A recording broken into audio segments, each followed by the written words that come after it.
오늘도 살아계신 하나님의 말씀의 능력과 은혜가 또 변함없이 주를 의지하며 또 한날의 삶을 세워가는 저와 여러분에게 가득하기를 좋으신 예수님의 이름으로 간절히 축원드립니다. 고린도 교회에 서신을 띄웠던 사도 바울은 자신의 서신 첫머리에 우리가 잘 알고 있듯이 성도와 교회됨이 무엇으로부터 시작되는지를 분명하게 이야기합니다. 어제도 잠깐 말씀을 나눴지만 성도가 세상의 사람과 구별될 수 있는 기준, 교회가 세상의 모임과 구별될 수 있는 기준은 거룩함이라 말씀드렸고, 그 거룩함은 하나님의 부르심으로부터 기인한다 볼 수 있습니다. 그래서 자신의 서신의 첫 절에 부르심이라고 하는 분명한 언급을 사도 바울이 고린도 교회 가운데 하고 있습니다. 계속해서 그 부르심을 중심으로 고린도 교회에 일어난 분쟁들을 들여다보면 사실 이 분쟁이 한복판에 있었던 고린도 교회 성도들은 한 개인의 삶이 이 문제 때문에 다 망할 것 같은 느낌이 들기도 했겠지만, 사실 부르심이라고 하는 하나님 축에서 보면 사실 고린도 교회가 가지고 있는 분쟁은 분쟁도 아니죠. 그들의 어려움은 사실 얼마든지 풀어낼 수 있는 어려움이었다 볼 수 있습니다. 오늘 본문도 그것을 우리에게 분명하게 이야기하죠. 성도는 하나님께서 허락하신 복음의 능력, 말씀의 능력을 가지고 세상을 판단하고 세상을 변화시켜야 하는 빛과 소금의 존재입니다. 교회도 마찬가지죠. 교회가 있으므로 그 지역이 바뀌어야 돼요. 교회가 있으므로 변화되어야 합니다. 그러나 오늘날의 세상에서의 성도와 교회는 어떠한가? 성도만큼 완악한 사람들이 세상 사람들도 없다고 판단 이미 거의 끝난 것처럼 보입니다. 교회 신뢰를 잃어버린 지가 오래됐어요. 옛날에는 교회 다니는 성도다, 권사님이다 하면 그게 보증수표와도 같았습니다. 권사, 교회 다니는 집사입니다. 내 교회 다니는 목사입니다. 교회를 섬기는 장로입니다. 그 말 한마디가 여러 가지를 대변하는 그런 시대가 있었는가 하면 지금은 내가 교회 다닌다고 하는 말조차도 꺼내기가 힘든 그런 시대를 살아가고 있습니다. 세상이 악해졌기 때문에 교회가 그런 평가를 받는 것인가? 세상이 거짓으로 충만하기 때문에 성도가 성도로서의 존중을 받지 못하는 것인가? 아니요. 오늘 본문에 보면 성도와 교회에 문제가 있다는 것을 알 수 있습니다. 복음의 능력과 말씀을 가지고 세상을 판단해야 되는 성도들이 교회가 도리어 어떻게 합니까? 교회와 성도 간의 문제를 세상으로 끌고 가 판단받으려고 하는 문제가 고린도 교회 가운데 있었습니다. 하나님께서 지혜도 주셨고 그들에게 달란트도 주셨고 복음의 능력, 하나님께서 말씀도 해 주셔서 오히려 세상을 판단할 수 있을 만큼의 지혜도 하나님이 고린도 교회와 성도들에게 허락했지만, 문제 앞에 법정에가 자신의 삶의 문제를 판단받으면 내가 이겼네, 내가 졌네, 이런 것들 시시비비를 가지고 교회를 섬기는 고린도 교회와 성도의 모습이 오늘 본문 가운데 기록되어 있지요. 우리 1절의 말씀 우리 같이 한 번만 읽어보도록 하겠습니다. 1절의 말씀 같이 읽습니다. 너희 중에 누가 다른 이와 더불어 다툼이 있는데 구태여 불의한 자들 앞에서 고발하고 성도 앞에서 하지 않으냐? 왜 성도, 거룩한 성도, 부르심을 받은 성도들 사이에 이런 문제가 다루어지지 않고 불의한 자들 앞에가 서로 고발하고 그 문제를 불의한 자 앞에서 판단받으려고 하는 성도의 삶의 문제를 지금 바울이 드러내고 있는 것이지요. 사랑하는 여러분, 성도 간의 문제, 내 삶의 주변에 일어나는 많은 관계의 문제를 세상의 방법으로 성도는 해결하려 하지 않아야 합니다. 우리가 이 사실을 놓치지 않아야 해도 복음으로 분별하며 말씀의 힘과 능력을 가지고 문제를 해결하려고 하는 우리의 애씀과 노력이 반드시 있어야 돼요. 갈등이 생길 때 어떻게 하십니까? 갈등이 왜 없어요? 있지요. 우리는 살아가며 수많은 갈등들을 겪으며 살아갈 수밖에 없습니다. 갈등이 생기고 어려움과 관계에 문제가 생길 때 복음 안에서, 말씀 안에 그 답을 찾아야 되는데, 오늘날의 성도들, 오늘날의 목회자도 마찬가지예요. 똑같은 성도들이, 우리 모두가 그렇게 문제를 해결하지 않습니다. 시시비비 가리기를 좋아하지요. 그냥 어디에다 맡겨서 누구의 판단받는 것을 꺼리끼지 않습니다. 말씀 안에 내 삶을 조명하며 복음 안에서 모든 갈등과 문제의 해결의 답을 찾아낼 수 있어야 하는데, 그 능력을 이미 우리에게 주셨음에도 불구하고 성도가 성도됨을 망각한 채 불의한 자 앞에서 자신의 문제를 송사받으려고 하고 문제를 해결받으려 한다는 것이 교회가 겪는 또 다른 어려움입니다. 불의한 자의 판단을 받으면 문제가 끝나느냐? 그렇지 않아요. 여러분들의 삶의 관계도 마찬가지 아닙니까?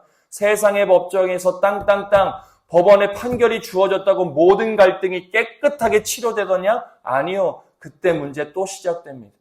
또 법원에 가서 또 뭔가 또 판결을 받아 온다고 하여 문제가 해결되는 게 아니에요.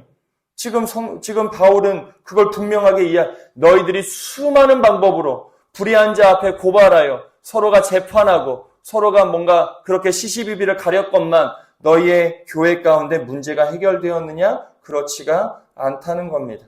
우리 2절의 말씀도 우리 같이 한 번만 읽어보겠습니다. 성도가 세상을 판단할 것을 너희가 알지 못하느냐?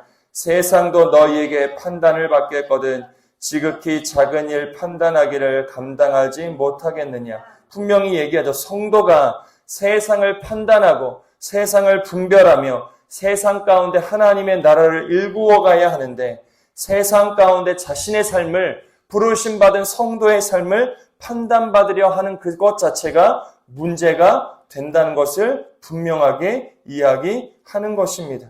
사랑하는 여러분, 그럴 일이 있겠어 라고 하시겠지만 여러분들이 꼭 이 말씀을 읽어가는 중에 타짐하세요.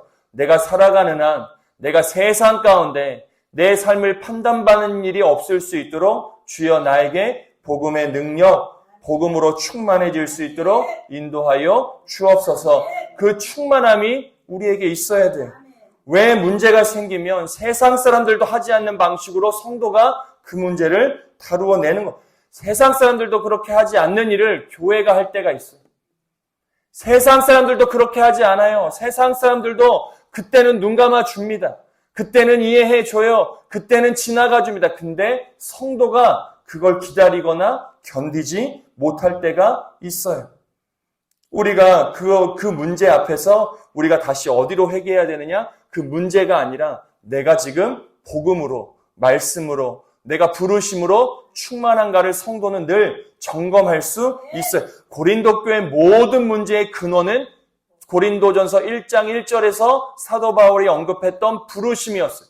여러분을 부르신 하나님에 대한 마음을 깨닫지 못하고 내가 어떤 자인지를 망각하니 끊임없이 분쟁 가운데, 갈등 가운데, 여러 가지 문제 가운데 내가 놓이게 된다는 것을 꼭 깨달으시고, 여러분들이 살아가는 믿음의 삶 가운데 복음과 말씀으로 충만해지는 은혜가 꼭 있게 되기를 좋으신 예수님의 이름으로 간절히 축원드립니다. 고린도 교회는 자신의 지혜와 지식을 자랑은 했지만 그것이 실제 갈등 앞에서 영적 지혜로 드러나지 못했어요. 똑똑한 사람 얼마나 많아. 우리 교회도 마찬가지죠. 기라성 같이 똑똑하신 분들 얼마나. 그래서 교회가 어려워요. 똑똑한 분들이 많아요. 근데 복음으로 가진 영적 지혜를 가지신 분이 부족하면 교회는 어려워질 수밖에 없어요. 그것이 바울의 책망. 문제가 아니다. 너희들이 분쟁하는 것 자체가 문제가 아니에요. 분쟁될 수 있어요. 갈등이 있을 수 있습니다. 오해도 있을 수 있어요. 싸움 일어날 수 있어요. 그렇게 사람과의 관계는 깊어지는 겁니다. 그런데 그 문제를 내가 어떻게 다루어내느냐. 그 안에 영적인 지혜를 가지고 궁극적으로 그 내가 갈등하는 관계 속에서 정말 한 사람을 살리고 공동체를 세우는 하나님의 뜻에 대한 분별을 내가 가지고 있느냐. 그것을 한번 잘 점검해 볼 필요가 있는 것이죠. 우리 5절, 6절의 말씀을 우리 같이 한번 읽어보겠습니다. 5절, 6절입니다. 내가 너희를 부끄럽게 하려 하여 이 말을 하노니 너희 가운데 그 형제 간의 일을 판단할 만한 지혜 있는 자가 이같이 하나도 없느냐. 형제가 형제와 더불어 고발할 뿐더러 믿지 아니하는 자들 앞에서 하느냐. 성경적 지혜를 가지고 살아간다. 내가 복음으로 무언가를 분별한다. 내가 영적 지혜를 가지고 교회와 사람들을 섬기며 살아간다 했을 때 그 결과는 반드시 관계가 회복되는 길이, 영적 지혜를 가지고 내가 살아간다고 했을 때에는 모든 갈등과 분쟁의 끝자락에는 반드시 관계의 개선이 놓여져 있어요. 나 혼자 해결된 게 아니에요. 나 혼자 마음이 편해졌다고 문제가 해결되는 게 아닙니다. 관계가 반드시 회복되는 게 내 삶에 주어져야 돼요. 그리고 그 갈등과 그 어려움을 영적 지혜를 가지고 내가 해결했다라고 하면 반드시 교회 공동체는 이전보다 더 나은 방향으로 세워지게 되어 있어요. 하나님의 뜻에 따라 문제를 풀어가면 반드시 이전보다 더 나은 모습의 결과가 내 삶 가운데, 공동체 가운데 주어져요. 그것이 내가 영적 지혜를 가지고 갈등과 오해와 분쟁을 다루어내고 있는지에 대한 점검의 방법이 될 수 있는 것이죠. 여러분들은 어떻게 지금까지 신앙생활에 오셨어요? 여러분들은 성경적 지혜, 영적 지혜를 가지고 여러분들의 삶의 문제와 관계들을 다루어가고 계십니까? 10년 전, 20년 전 관계가 여전히 그대로세요? 점검하셔야 돼요. 내 신앙의 관계가 10년 전, 20년하고 다르지가 않아요. 겉모양은 좋아 보일 수 있지요. 아유, 목사님 문제 없어요. 아유, 저는 다 잘 지내요. 겉은 그럴 수 있어요. 근데 여러분 속이 어떠냐고요? 여러분들의 속이 어떠냐고요? 그게 중요하지. 겉으로 서로 웃고 인사 나눈다? 아유, 그거 누구나 합니다. 세상 사람들도 그렇게 해요. 세상 사람들은 속으로는 악을 품으면서 겉으로는 악수해요. 서로 축복합니다. 서로 웃어줘요. 우리보다 어쩌면 더 잘할 수 있어요. 근데 여러분들의 속마음, 여러분들의 실제 마음이 어떠느냐. 사도 바울은 그런 자신의 원수와 또 같고 정말 자신이 핍박받은 사람들을 향하여서도 오늘 본문에 보면 끊임없이 형제라고 하는 단어를 놓치지 않아요. 사도 바울은 모든 사람들을 형제라 일컫습니다. 왜요? 주님 안에 부르심을 받은 우리 모두는 형제요 자매라고 하는 인식이 사도 바울에게는 있어요. 자신의 원수들을 모두 적으로 놀리지 않습니다.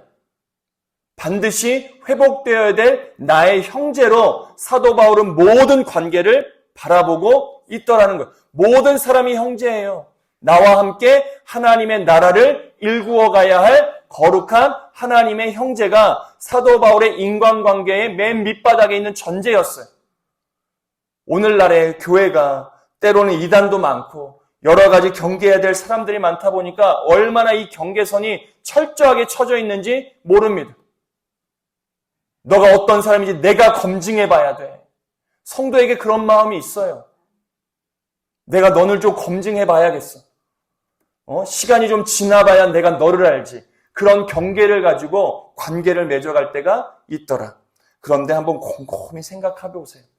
그거는 내가 할 일이 아니에요. 내가 할 일은 하나님께서 모든 사람들을 나에게 형제자매로 주신 귀한 관계라는 것을 알고 우리가 최선을 다하여 영적 지혜를 가지고 복음의 능력을 가지고 관계의 문제를 다루어 갈 수 있어야 합니다. 법정에서 누가 이겼느냐, 그게 중요한 게 아니에요. 고발 자체, 그렇게 세상의 판단을 받으려고 하는 성도의 마음의 자세가 벌써 무너짐의 증거예요. 영적인 삶의 무너짐의 증거가 영적 지혜를 가지고 문제를 다루어내는 것이 아니라 세상에서 이건 법적으로 이건 문제야. 법적으로는 이건 잘못된 거야. 이런 시시비비를 가리는 순간 교회 공동체, 영적 공동체는 무너지고 있다는 증거가 될 수 있는 겁니다. 그래서 남는 게 뭐가 있어요? 네가 이겼네, 내가 이겼네 밖에 없어요. 성도의 삶의 끝자락에 남아야 되는 게 뭐예요? 교회 사역을 다 합니다. 교회에서 많은 일들을 감당해요. 교회에서 수많은 일들을 감당합니다. 그 끝자락에 남아야 되는 게 뭐예요? 성도와 교회의 모든 행위의 끝자락에 뭐가 남아야 됩니까? 예수 그리스도가 남아야 돼요. 우리가 봉사하고 헌신 왜 합니까? 그 마지막에 뭐가 남아야 돼요? 내 마음에, 내 삶에 예수 그리스도가 남지 않으면 그 일이 어떤 의미가 있게? 다 내일이지요. 마지막에 예수 그리스도가 남느냐? 예수 그리스도가 드러났느냐? 그래서 나의 봉사를 통해 예수 그리스도가 영광 받았느냐? 그게 매우 중요한 일이지. 누가 이기고, 누가 잘했고, 누가 못했고, 이것이 우리 성도들의 교회가 해야 되는 마지막 결과물이 아니에요. 근데 우리는 뭐가 있어요? 내가 이겼다는 거예요. 신앙생활을 그렇게 하시는 분들이 간혹 있습니다. 이기는 게 중요해요. 이기는 거예요. 내가 이겼대요. 그게 다 의로 남습니다. 절대 거기에 그리스도가 남지 않아요. 내 의가 남아요. 그런데 오늘 사도 바울이 내가 이겼냐가 중요한 것이 아니라 너의 삶에, 고린도 교회의 삶에, 고린도 교회 성도의 삶에 그리스도가 드러났느냐를 들여다보라는 겁니다. 권리를 지켰느냐가 아니라 공동체의 덕이 세워졌느냐를 보라는 거예요.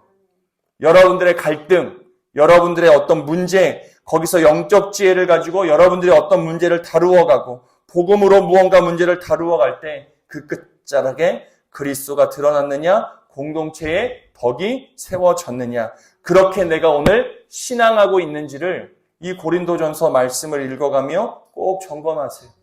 내 신앙이 정말 이 공동체에 지금 덕을 세우고 있는지, 때로는 내가 착각하고 있는 것은 아닌지, 나는 선을 행한다고 열심히 하는 것 같은데 이게 덕을 세우지 않을 때가 있어요. 정말 그렇습니다. 내가 어떤 마음으로 하느냐죠. 내가 무엇을 보느냐죠. 여러분들의 신앙 가운데 그리스도가 드러나고 덕이 세워지는 은혜가 꼭 있게 되기를 좋으신 예수님의 이름으로 간절히 축원드립니다. 그리고 9절 이하에 보면 성도는 불의한 삶으로 다시는 돌아가서는 안 된다. 작은 이익 때문에, 눈앞에 보이는 작은 이익 때문에 정직과 사랑을 잃지 않아야 한다는 겁니다. 성도는 하나를 더 쥐려 하는 삶이 아니라 하나를 더 놓아버릴 수 있는 삶을 살아낼 수 있어야 돼요. 작은 이익, 그것 때문에 하나님이 우리에게 주신 소중한 가치를 잃어버릴 때가 있다는 겁니다. 사랑하는 여러분, 그렇지 않은 삶을 여러분들이 교회에서든 세상에서든 꼭 살아가는 은혜가 있게 되기를 간절히 축원드립니다.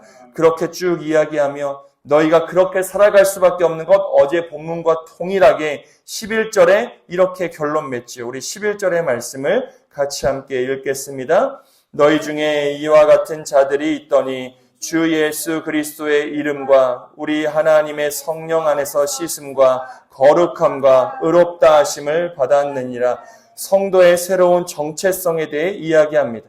성도의 정체성은 과거의 죄가 아니라 오늘 내게 베풀어 주신 그리스도의 은혜에 있다는 겁니다. 이미 그리스도의 은혜로 우리가 죄를 씻음받고 새로운 존재가 되었기 때문에 너희는 세상의 방식을 취하여 살아가는 자가 아니라 오늘 성령 안에서 영적 지혜를 가지고 살아가는 성도임을 너희가 다시금 그 부르심을 깨달아라. 그래야 너희가 지금 세상의 판단을 받으려고 하는 너희의 행위에서 돌이킬 수 있다는 거예요. 사랑하는 여러분, 오늘도 여러분들의 존재됨이 어떠한지, 여러분들의 존재됨이 어떠한지를 잘 기억하세요. 내가 누구인가? 오늘 내가 어떠한 존재인가? 내가 어떤 은혜를 받아 살아가는 사람인가? 내가 어떤 성도인가를 내가 내 삶에서 기억해낼 때 그 부르심에 합당한 삶을 살아낼 수 있는 겁니다. 내가 기분 나쁘다고 똑같이 복수하는 삶, 성도의 삶이 아니에요. 내가 기분 나쁘다고 똑같이 돌려주는 삶, 그거 절대 성도의 삶이 아닙니다. 그런데 우리는 그거에 대한 정당성을 확보하며 살아가려고 해요. 알지, 내 마음. 내가 얼마나 억울한지 알지? 그게 성도 간에 나누는 대화일 때가 있어요. 기가 막히죠. 성도가 주님께서 우리를 구원해 주실 만해서 구원해 주셨는가? 구원에 합당한 삶을 살아가고 있기 때문에 하나님이 그 삶을 눈여겨보시고, 야, 여기는 80점 이상이구나. 야, 저 성도의 삶은 90점 이상이구나. 그래서 여기에는 A 플러스의 구원을 주시고 저 삶에는 C 플러스의 구원을 주시고 저 같은 사람에게는 D 플러스의 구원을 주시고 주님이 그렇게 구원과 은혜를 베푸시나? 오늘도 하나님께서는 모든 악인과 선인에게 동등한 은혜를 주시지요. 그리고 우리는 죄 용서받을 만한 그 어떠한 자격도 없음에도 불구하고 구원의 은혜를 받아 살아가는데 오늘 우리는 내 억울함 때문에 내 아픔 때문에 똑같이 돌려주는 그런 삶을 살아가고 있어요. 나한테 예전에 그렇게 했지? 한번 너도 당해봐. 지난날 너 나한테 그렇게 했지? 내 마음에 상처 줬지? 내가 똑같이 돌려줄 거야. 그게 오늘날 성도들의 모습이에요. 그걸 보시는 주님의 마음이 어떠실까? 우리가 그 입장을 생각하면 오늘 내가 어떤 선택을 해야 되는지는 자명해지죠. 내가 조금 억울하더라도, 내가 조금 손해보는 것 같더라도, 그때 내가 받은 상처가 너무 깊다 하더라도 오늘 내가 그리스도 안에 새로운 존재라는 자각과 부르심이 있다면 내가 악을 악으로 갚는 것이 아니라 때로는 내게 상처 주었던 사람에게 아무렇지도 않게 선을 행할 수도 있는 삶, 그것이 성도의 삶입니다. 왜 교회가 끊임없이 구원의 복음을 전할 수 있는가? 세상이 무엇 해줬다고요? 이 지역이 우리를 위해 뭐 해줬다고요? 교회가 건립될 때 이 지역이 뭘 해줬습니까? 그런데 교회가 그거 따집니까? 세상 사람들, 이 지역의 사람들이 그 어려울 때, 돈이 없어서 돌 하나도 놓을 수 없을 때 교회를 위해 뭐 해줬습니까? 그렇게 따지면 세상 가운데 할 게 교회가 하나도 없지요. 그런데 끊임없이 교회는 세상 가운데 흘려보내야 돼요. 왜요? 우리가 받은 부르심의 은혜가 있기 때문이죠. 사랑하는 여러분, 그렇게 살아가십시오. 그렇게 오늘의 삶을 세워가십시오. 그 삶 가운데 주시는 하나님의 은혜가 반드시 있을 겁니다. 성도 간의 문제, 내 삶에 일어나는 여러 일들을 세상 가운데 판단받으려 하지 마시고 복음 안에서, 말씀 안에서 반드시 하나님의 은혜 가운데 해결되고 회복되어지는 은혜를 꼭 누리시고 내가 오늘 거저받은 은혜의 깊이와 그 감사, 그 감격을 안다면 오늘 내가 마땅히 어떠한 삶을 살아가야 하는지 분명하게 깨달으시고 그 말씀의 순종, 그 은혜에 합당한 삶을 오늘 하루도 꼭 살아내는 저와 여러분의 복된 인생 되어지시기를 좋으신 예수님의 이름으로 간절히 축원드립니다.